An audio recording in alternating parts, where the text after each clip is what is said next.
자, 안녕하십니까? 두 번째 시간 시작하도록 하겠습니다. 이전에 그 동영상 강의를 쭉 해오면서 제게 굉장히 어떤 그런 동영상 강의 시간에 육체적으로 굉장히 힘든 점이 하나 있었는데, 그게 뭐냐면 제가 이제 덕보기를 쑥 강의하다 보니까 눈이 필요해서 굉장히 힘들었습니다. 동영상 강의 내내 덕보기를 쓴다는 게 굉장히 저희 고통스러운 일이었는데, 그래서 제가 이제 그 대안으로 노트북을 펴고 교환을 직접 보면서 덕보기 안 쓰고 하니까 굉장히 눈이 필요도 없고 참 괜찮네요. 또 여러분들도 부담 없이 또 그렇게 저 얼굴을 보면서 강의를 그런 입장에서 그 괜찮겠다라고 생각이 들어갑니다. 자, 이번 시간에는 전쟁, 여호사밧이 겪었던 전쟁에 대해서, 치렀던 전쟁에 대해서 한번 살펴보도록 하겠습니다.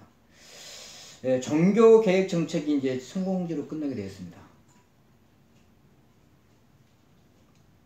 자, 그리고 방금 첫 번째 시간에서 이야기했던 것처럼 국구성을 건축하고 또 군사를 정비했는데, 첫 번째 시간에 유다의 군대가 116만 명이었다.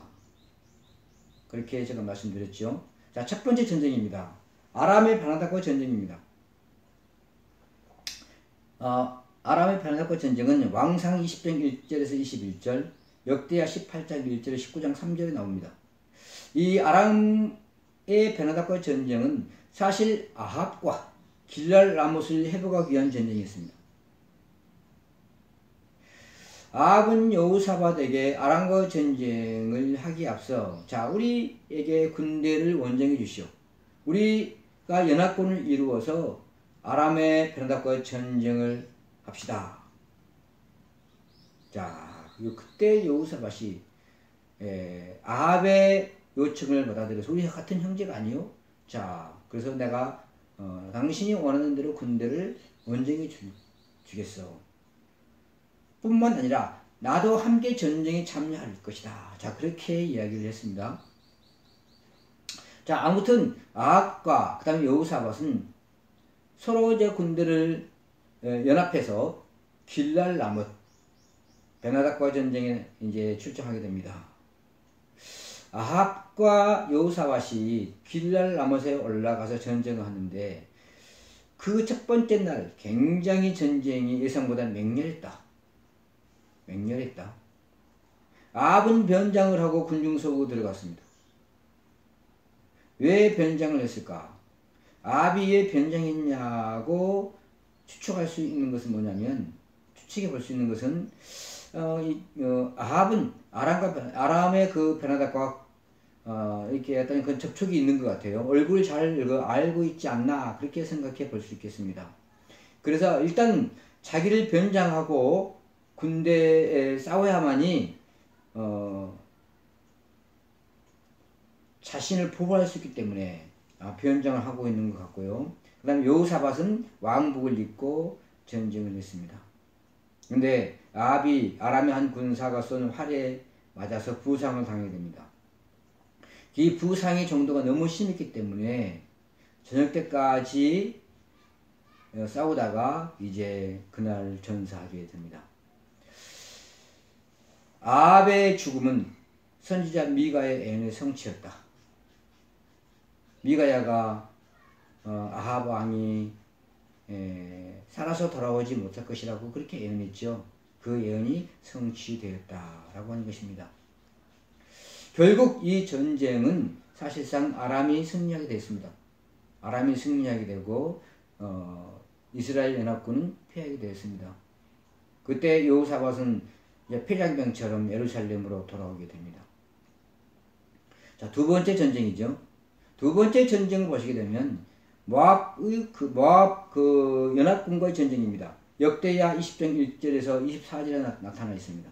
이 아합이 길랄라못 전투에서 패하게 되므로, 자, 이 기회를 틈타서 요단 동편의 작은 나라들, 곧 모압과 암몬과 마온, 이 마온이라고 하는 세일이라고 하죠. 세일 나라. 그러니까 마온, 에돔이라고 하죠. 에돔.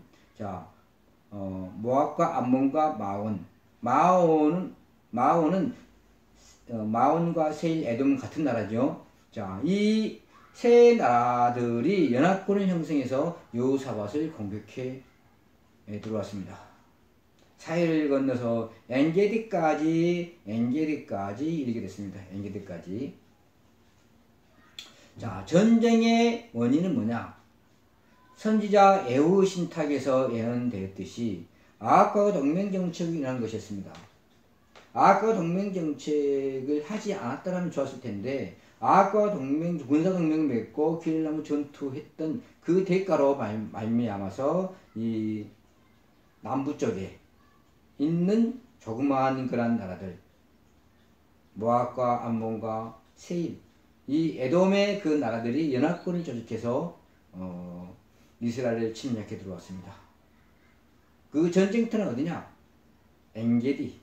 사해 바로 우리가 그 지도를 보시게 되면요, 사해가 있고 바로 왼쪽에 보게 되면 그 사해 바로 그 주변에 엔게디라는 곳이 있는데, 그 엔게디에까지 진격해 들어와서 이제 남유다를 위협합니다.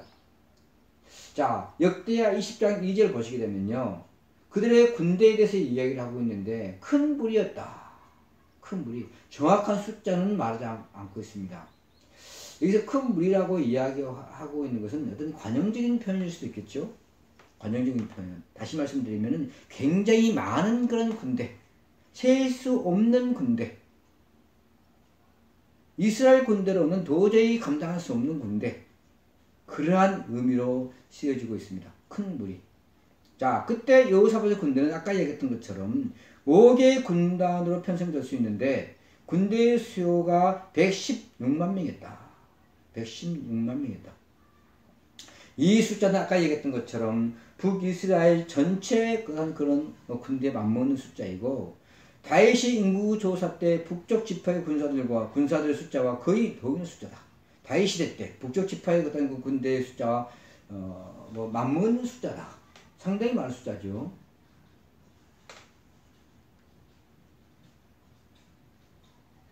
자, 하지만은 큰 무리, 어마어마한 그 모압 연합군의 그 군대, 그 군대를 감당할 수, 이겨낼 수 있는 그러한 군대로는 너무 부족했다. 너무 부족했다라고 볼 수 있겠죠. 자, 그래서 여호사밧이 하나님께 나아가서 기도합니다. 뭐라고 기도하냐면, 우리 하나님이여 그들을 징벌하지 아니하시나이까?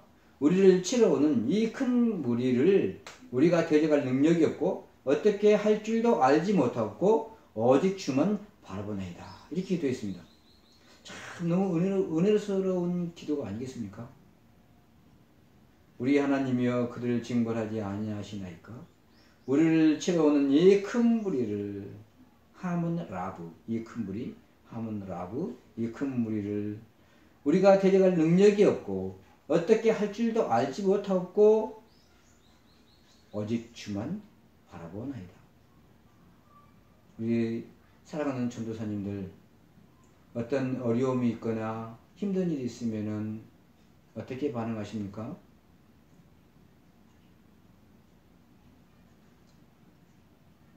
좌절하고 낙심하고 또 불평하고 원망하십니까?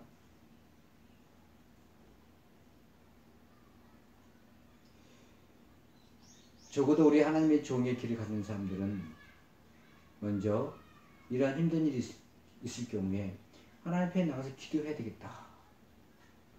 우리와 함께 하시는 하나님, 우리를 도와주시는 그 하나님께 기도해야 되겠다.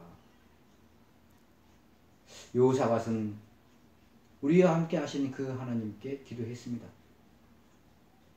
국가적이 나타나는 그 난국 속에서 절망하지 않고 낙심하지 않고 좌절하지 않고 포기하지 않고 하나님께 나아가 도움을 요청했죠. 우리가 대적할 능력이 없고 어떻게 할 줄도 알지 못하고 오직 주만 바라보나이다. 얼마나 참 여호사밧의 기도를 여기서 보고 있노라면 굉장히 참 믿음 좋은 기도다. 하나님을 의지하는 기도다. 하나님께 모든 것을 맡기고 도움을 요청하는 기도다. 자, 이렇게 볼 수 있겠죠. 자, 여호사밧의 기도는요, 사실상 국가적인 애가의 성격을 띠고 있습니다. 국가적인 애가. 모든 백성들이 슬픔에 빠져버리고 슬퍼하는 어떤 그런 노래, 슬픔의 노래라고 할 수 있겠죠. 한두 사람이 아닌 온 국민이, 온 백성이 슬픔에 빠져서 노래하는 슬픔의 노래다. 자, 그래서 여호사밧이 대표적으로 이렇게 기도하고 있지만 이 애가는요, 국가적 애가는 레위 사람 야하시엘의 구원 신탁으로 이루어지게 됐습니다. 야하시엘이 뭐라고 이야기했느냐? 야하시엘이 백성들에게 여호사밧 왕에게 이렇게 이야기했습니다. 야하시엘이 이르되 온 유다와 이스라엘 주민과 여호사밧 왕이여 들을지어다. 여호와께서 이같이 너희에게 말씀하시기를 너희는 이 큰 무리로 말미암아 두려워하거나 놀라지 말라. 이 전쟁은 너희에게 속한 것이 아니요 하나님께 속한 것이니라. 이 전쟁에는 너희가 싸울 것이 없나니 대의를 이루고 서서 너희와 함께한 여호와가 구원하는 것을 보라.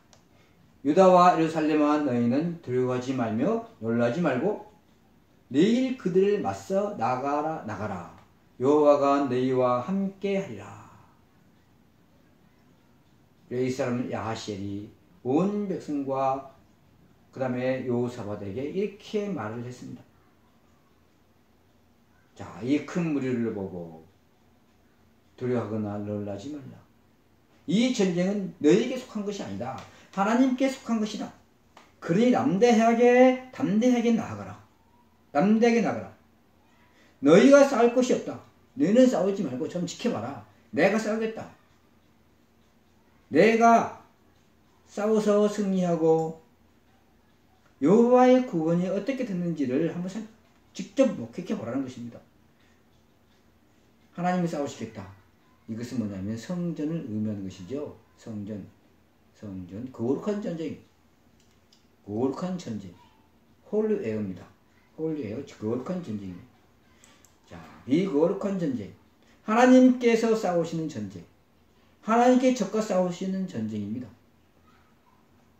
사실 이스라엘 백성들이 모든 그 역사에 있어서 전쟁은 하나님께서 싸우시는 전쟁이었다라고 볼 수 있죠. 물론 이스라엘 백성들이 죄로 말미암아 적군이 쳐들어왔을 때에는 징벌의 성격을 가지고 있지만 그럼에도 불구하고 그들이 회개하고 우리 잘못했습니다. 하나님 우리를 도와주세요. 우리가 이러한 죄를 짓고 하나님의 징벌을 받게 되었으니 하나님 용서해 주시고 우리를 도와주세요. 다시는 이런 죄를 짓지 않고 이제 믿음대로 살겠습니다. 온전히 하나님을 섬기고 살겠습니다. 그들이 죄를 지었을지라도 하나님께서 그들을 용서해 주시면 어떤 전쟁도 승리할 수 있다. 그런 말씀이겠죠. 여호사밧은 하사엘의 구원 신탁을 듣고 오로지 하나님만 의지하고 함께 하시는 그 하나님을 의지하면서 전쟁에 나갔습니다. 그리고 백성들에게